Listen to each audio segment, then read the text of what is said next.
A blessed day, everyone.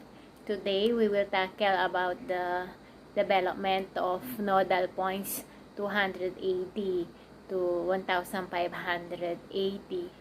The first one is the Mediterranean West Asian Complex Trade. Trade in the Mediterranean Sea. What is the Mediterranean Sea? It is an intercontinental sea that stretches from the Atlantic Ocean on the west to Asia on the east and separate Europe from Africa, and it has been called the incubator of Western civilization. So it is also vital for merchants and travelers of ancient times because it's allowed for easy trade and exchange of culture and their beliefs. And the Mediterranean Sea is the sea connected to the Atlantic Ocean, surrounded by the Mediterranean region and almost completely enclosed by land. North of it is in Anatolia and Europe, and especially the south of its North Africa, and the east is Levant. What was the Mediterranean Sea line? The first one, it helps to connect the areas around the Mediterranean Sea, and the traders in the Mediterranean use ships with square sail and oars, while Indian Ocean sails were triangular sails and had no oars. Unlike the trade along the Silk Road, Mediterranean trade was made completely of middlemen. So on this long distance trade play a major role in the cultural, religious, and artistic exchange that took place between the major center of civilization in Europe and Asia during the antiquity. So some of this trade route has been used for centuries. But by the beginning of the 1st century AD, merchants, diplomats, and travelers could cross the Asian world from Britain and Spain in the west to China and Japan in the east. And the trade routes serve principally to transfer raw materials and the foodstuff, luxury goods for areas with supplies to others where they were in a short supply. So some areas had monopoly on certain materials or goods. For one example of this is the China, and it supplied West Asia and the Mediterranean world with silk, while spices were obtained principally from South Asia. So the cities along trade road routes grew rich, providing services to merchants and acting as international marketplace. Some like Palmyra and Petra on the Prince of the Syrian desert flourished mainly a center of trade, supplying merchant caravans and policing the trade routes. And they also became a cultural and artistic centers where people of different ethnic and cultural backgrounds could meet and intermingle. Central Asia Trade Complex up improving condition for trade is particularly critical in Central Asia, given the inherently challenging condition in the region. And also the countries of Central Asia have benefited from increased integration into the global economy over the last decade, and largely driven by natural resources and labor. And many developing countries that have acceded to the WTO undertook significant structural reforms during the accession process. And these reforms have allowed developing countries to take advantage of global trade opportunities. And one more thing, the trade relations are changing and bringing new opportunities to increase trade beyond the narrow range of product and market that currently dominates. And trade with Central Asia, a big part of which is informal, has declined in importance but still remain critical for some countries and sectors.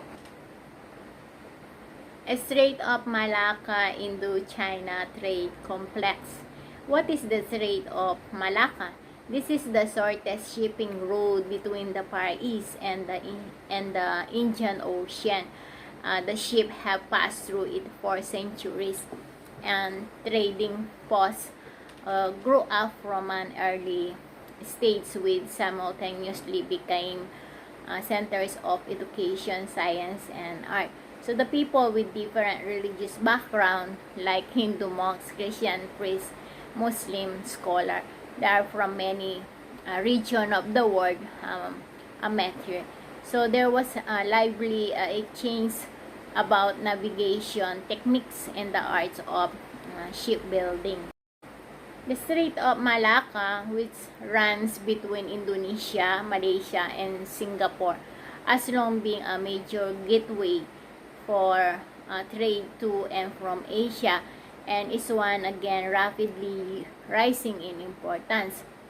It's already the world's second busiest waterway. It has been in continuous use since antiquity, with the Roman, the Greek, Chinese, and the Indian traders all taking advantage of this natural channel, and it is strategic importance has also made it a source of international friction from the 15th century to the modern day. So the opening of the Suez Canal in 1869, this is also increased significance as the strait became a key link between the Pacific and Indian Oceans, reducing the distance between Europe and the Far East by a third.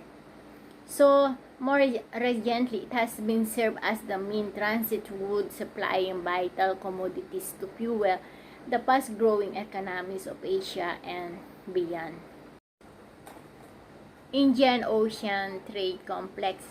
The Indian Ocean in the 16th century, European empires find out how to get from South America to China, opening up extensive trade routes across the Pacific Ocean.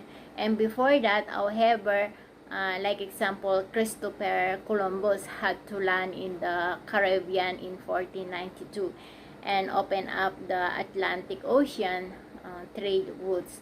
But before any of this, the world's international system of trade were being maintained by the Indian Ocean. History of Indian Ocean trade.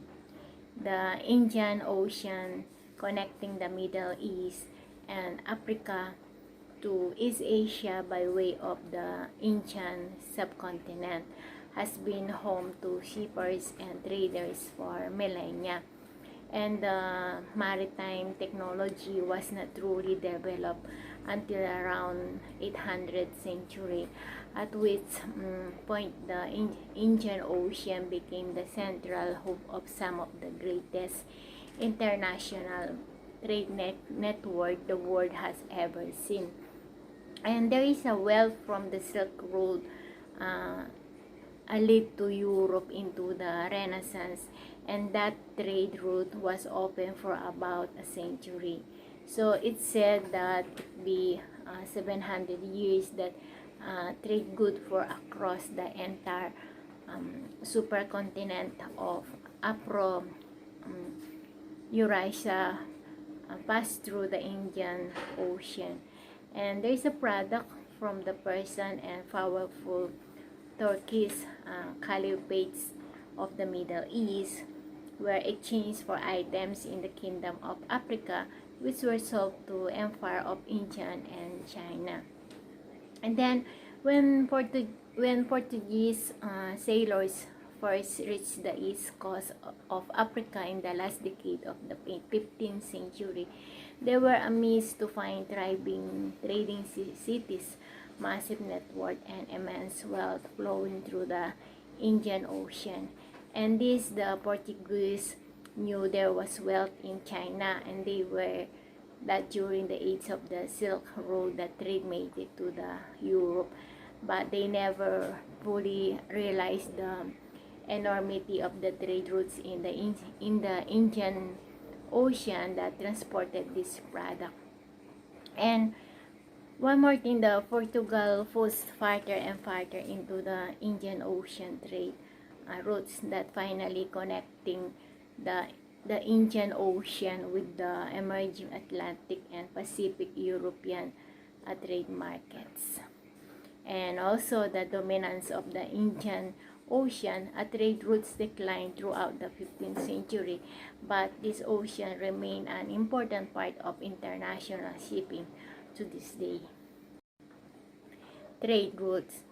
So first, the Aden is a major trading city located in modern day in the country of Yemen, and the Yemen is right on the tip of the Arabian Peninsula and at the intersection of the Red Sea and the Arabian Sea of the Asian Ocean. And its also location means that particularly anything from northern Africa, the Mediterranean Sea or the Middle East has to pass through this city.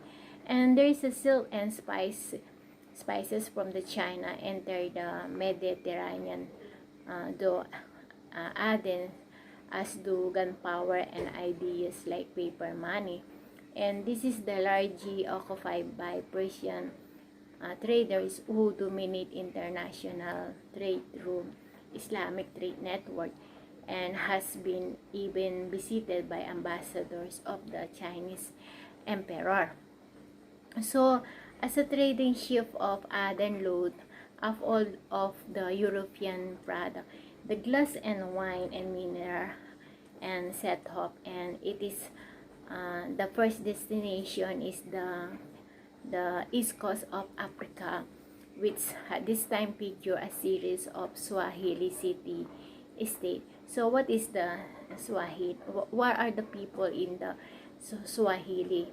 So the people are African traders whose culture is a picture of African, Arabic, and Hindu costume.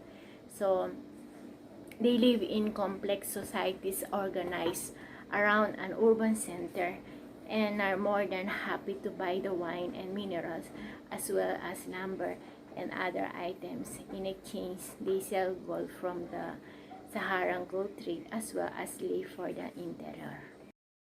Thank you for today and listening my report. Again, I'm Elizabeth Tagnipes, and thank you for my professor, Mr. Ariel Calma, and the rest of my classmates.